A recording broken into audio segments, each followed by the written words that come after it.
Al-Habib Abdullah bin Alwi Al-Haddad sahibur ratib, umur 3 tahun kena penyakit cacar, tetapi di umur 7 tahun hafal Quran. Umur 3 tahun kena cacar sampai buta beliau. Umur 7 tahun hafal Quran. Umur 9 tahun hafal kutubus sittah, Bukhari, Muslim, Sunan Abi Daud, Tirmidzi, Ibnu Majah, Nasai. Umur 11 tahun hafal kutubul Ghazali, Ihya Ulumuddin, Bidayatul Hidayah, Minhajul Abidin, Miyarul Ilm, Mukasyafatul Qulub, dan lain-lainnya. Bisa kau ikuti. Kita tidak bisa ikuti sepenuhnya, tetapi pelan-pelan, sejengkal demi sejengkal, selangkah demi selangkah, engkau ikuti mereka. Dengan engkau mengikuti mereka, apa kata Habib Ali? Maka Allah akan mencintaimu sebagaimana Allah mencintai mereka.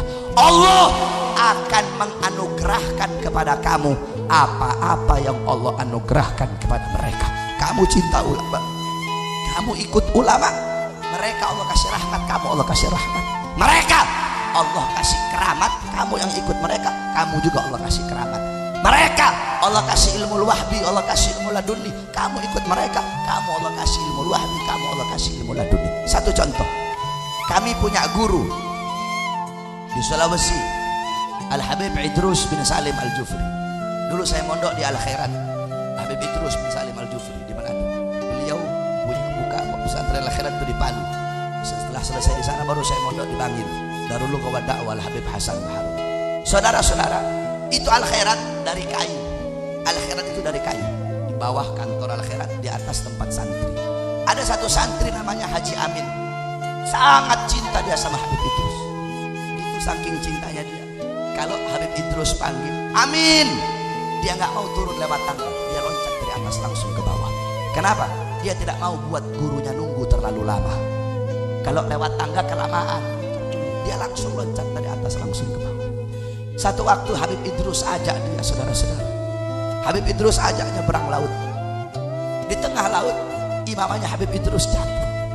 Ketika Imam Habib Idrus jatuh, loncatnya aja nggak pakai disuruh, langsung dia loncat ke laut untuk ngambil imamnya Habib Idrus.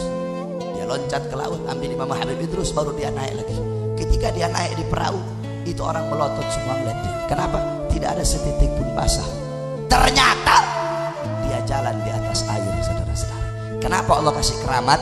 Karena mengikuti sahibul karamat. Allah kasih keramat karena dia ngikut orang yang diberikan keramat oleh Allah Subhanahu wa ta'ala. Engkau mengikuti ulama, engkau cinta atau dicintai oleh ulama, engkau akan menjadi orang yang dicintai. Mahbubal mahbub, mahbub, wa muhibbal mahbub, mahbub. Dicintai oleh orang-orang yang dicintai oleh Allah, maka engkau pun akan dicintai oleh Allah. Satu contoh, kamu tidak cinta sama Habib Reza, tapi Habib Reza cinta sama kamu, berarti kamu menjadi orang yang dicintai oleh beliau. Nah, beliau cinta sama kamu, walaupun kamu tidak cinta kepada beliau, tapi kamu menjadi orang yang dicintai. Karena beliau orang yang dicintai oleh Allah, kamu pun akan dicintai oleh Allah Subhanahu wa ta'ala. Atau sebaliknya, mahbubal mahbub, mahbub. Habib Reza gak cinta sama kamu, tapi kamu cinta sama beliau, kamu jadi pecinta. Walaupun kamu tidak dicintai, tapi kamu mencintai, kamu akan menjadi orang yang dicintai oleh Allah. Kenapa? Karena kamu mencintai orang-orang yang dicintai oleh Allah Subhanahu wa ta'ala. Jadi jangan kau jauh dari ulama. Itu wasiat saya kepada anak-anak muda yang ada di sini. Jangan kau jauh dari ulama, jangan kau jauh dari orang-orang saleh. Ad-dunya mal'un, mal'un wa ma fiha illa zikrullah wa ma wala wa aliman wa muta'alliman. Dunia ini mal'un, dunia ini terkutuk, dunia ini hina, dunia ini bejat, dunia ini biadab, dunia ini bangsat, wa ma fiha, dan hal-hal yang ada di dalamnya semuanya terkutuk, illa kecuali zikrullah, mengingat Allah, berzikir. Orang-orang yang taat, orang-orang yang patuh kepada Allah, orang-orang yang dalam hatinya mencintai Allah, dalam hatinya penuh rasa takut kepada Allah, tidak pernah merasa aman dari azab dan siksa Allah. Orang-orang yang sujud, yang bertekuk lutut di hadapan Allah, yang menghinakan diri di hadapan pencipta, menghinakan diri di hadapan yang maha mulia. Orang-orang yang lidahnya basah dengan Al-Quran, dengan tahlil, dengan tahmid, dengan tasbih, dengan takbir, dengan tamjid, dengan salawat. Wa aliman, orang-orang yang alim, para ulama, para ustadz, para guru-guru, para kiai, para habaib. Wa muta'alliman, dan para penuntut ilmu, orang-orang yang duduk di majelis ilmu, orang-orang yang duduk di majelis zikir, para santri-santri yang duduk di majelis-majelis ilmu. Cuma ini golongan-golongan yang mulia di muka buminya Allah. Selain daripada itu, siapapun dia, seberapa banyak hartanya dia, seberapa besar pangkat dan jabatannya, seberapa mulia nasab dan keturunannya, kalau dia tidak mau jadi orang alim, tidak jadi orang alim, tidak mau jadi penuntut ilmu juga tidak mau, termasuk dalam golongan mal'un yang dimaksudkan oleh baginda Nabi besar Muhammad sallallahu alaihi wasallam. Oleh karena itu saudara-saudara, cintai para ulama, cintai para habaib, ikuti mereka. Man tashabbaha biqaumin fahuwa minhum, muhibbal qaum yalhaq bil jamaah, al mar'u ma'a man ahab. Barang siapa yang menyerupai suatu kaum, man tashabbaha biqaumin, barang siapa yang menyerupai suatu kaum, maka dia sama dengan kaum tersebut. Engkau menyerupai ulama, Habib Reza pakai peci, kau ikut pakai peci. Habib Reza pakai sorban, kau ikut pakai sorban. Habib Reza pakai sarung, kau ikut pakai sarung. Yang penting kalau Habib Reza kawin lagi jangan ikut kamu ya. Lagian Habib Reza juga nggak bakal berani kawin lagi, takut istri Habib Reza. Saudara-saudara sekalian yang dimuliakan oleh Allah, engkau menyerupai ulama, mengikuti para ulama, engkau sama dengan mereka. Mereka dimuliakan oleh Allah, engkau pun akan dimuliakan oleh Allah. Tetapi jikalau engkau mengikuti orang-orang barat, mengikuti orang-orang kafir, mengikuti orang-orang Yahudi, mengikuti orang-orang Nasrani, mereka dilaknat, engkau pun akan dilaknat. Sebagaimana dalam hadis, qala Rasul sallallahu alaihi wasallam, la tattabi'unna sanana aw sunanal ladzina min qablikum shibran bi shibrin wa dira'an bi dira'in hatta law dakhalu fi juhrid dab lattaba'tumuhum. Qala ya Rasulullah, al yahud wan nasara, qala faman. Nabi Muhammad bersabda, sungguh nanti umatku akan mengikuti generasi golongan sebelum mereka, sejengkal demi sejengkal, selangkah demi selangkah mereka ikuti golongan-golongan terdahulu. Sampai-sampai sekalipun golongan terdahulu itu masuk ke dalam lubangnya dob. Dob itu ada orang bilang biawak, sebenarnya dob itu bukan sama, tidak sama seperti biawak. Kalau biawak itu hidup dua alam, kalau dob itu hidup di padang pasir.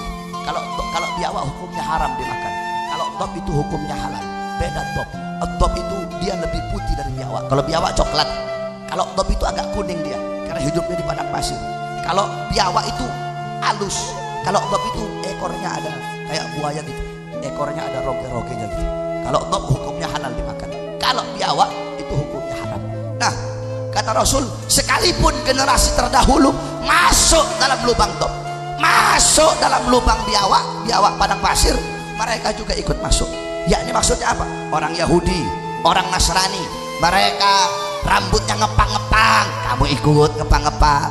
Orang Yahudi, orang Nasrani, telinganya bolong-bolong, kamu ikut telinganya bolong-bolong. Orang Yahudi, orang Nasrani pakai celana sobek-sobek, kamu ikut pakai celana sobek-sobek. Perempuannya buka aurat telanjang, kamu ikut buka aurat telanjang. Mereka homo, kamu ikut homo. Mereka lesbi, kamu ikut lesbi. Mereka mabok, kamu ikut mabok. Mereka narkoba, kamu ikut narkoba. Selangkah demi selangkah, perlahan-lahan kamu ikuti dia.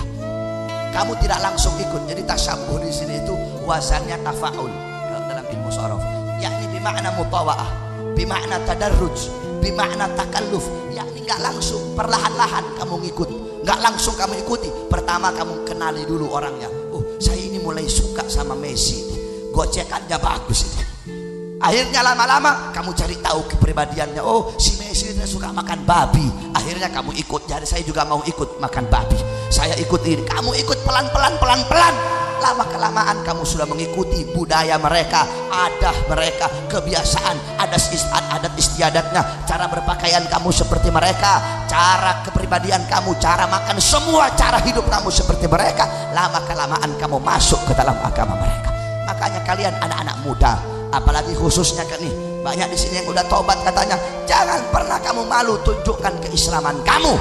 Khususnya kalian anak-anak muda, jangan malu dengan identitas Islam kamu, jangan malu dengan pakaian kamu, jangan malu dengan peci kamu, jangan malu dengan sarung kamu, jangan malu dengan sorban kamu. Kalau kamu pakai peci, pakai sorban, pakai baju koko, pakai sarung lewat, terus ada yang bilang so alim. Nah, biasanya kan banyak itu kalau anak-anak muda pakai peci, anak muda pakai sarung, yang tua-tuanya ngomong so alim kamu. Jangan kamu dengar, iblis itu saudara-saudara. Itu iblis yang ingin menjauhkan kalian anak-anak muda dari pakaian dan sunnah Nabi Muhammad SAW.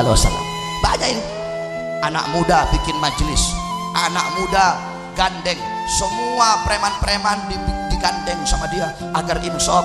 Yang tua ngomong, halah siapa itu anak kemarin sore itu. Ini Ustaz, ini kencingnya belum lurus ini. Kamu tahu kalau ada orang tua kayak begitu sama kayak iblis. Kenapa? Iblis ketika Allah suruh sujud sama Adam, iblis begitu, halah siapa ini Adam ya Allah. Adam anak kemarin sore ya Allah. Adam siapa anak kemarin sore? Saya lebih dulu kau ciptakan ya Allah. Saudara-saudara, kalau umur yang menjadikan seseorang itu mulia, berarti iblis lebih mulia daripada kita, saudara-saudara. Siapa ini Adam anak kemarin sore ya Allah. Saya lebih dulu kau ciptakan ya Allah. Masa saya mau sujud sama Adam?